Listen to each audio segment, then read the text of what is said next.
দৌলতদিয়া ফেরিঘাটে বাস ডুবির ঘটনায় ২৬ যাত্রীর মরদেহ উদ্ধার করে এরই মধ্যে স্বজনদের কাছে হস্তান্তর করা হয়েছে।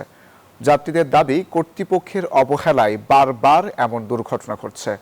অন্যদিকে চালকদের অভিযোগ, রাস্তার বেহাল দশার কারণে গাড়ির নিয়ন্ত্রণ থাকে না তাদের। তবে কর্তৃপক্ষের দাবি, রাস্তা নয়, অতিরিক্ত যাত্রী আর ফিটনেসবিহীন গাড়ির কারণেই বারবার এমন দুর্ঘটনা ঘটছে। রাজবাড়ী থেকে মিঠুন গোস্বামীর পাঠানো তথ্য, চিত্রাডেস্ক রিপোর্ট। অর্ধশত যাত্রী নিয়ে রাজবাড়ীর দৌলতদিয়া ফেরিঘাটে পদ্মায় ডুবে যায় সৌহার্দ্য পরিবহনের একটি যাত্রীবাহী বাস। ওই দুর্ঘটনায় 7 ঘন্টা পর পদ্মার তলদেশ থেকে উদ্ধার করা হয় যাত্রীবাহী বাসটি। উদ্ধার করা হয় 26টি মরদেহ।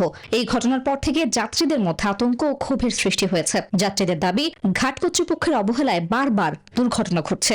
এইখানে যদি একটা রেলিং এর ব্যবস্থা করা হয়, প্রত্যেকটা ইয়াতে ফেরির এই কিনার গুলিতে যদি একটা রেলিং এর ব্যবস্থা করা হয়, তাহলে সম্ভবত এটা এড়ানো সম্ভব। ওই জায়গাটা টোটালি ফাঁকা।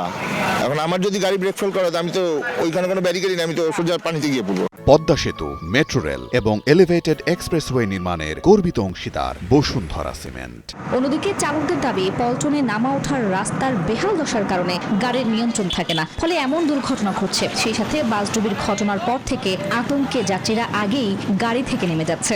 এরা কিন্তু জানে যে মাঝে মধ্যে গাড়ি দুর্ঘটনা ঘটে।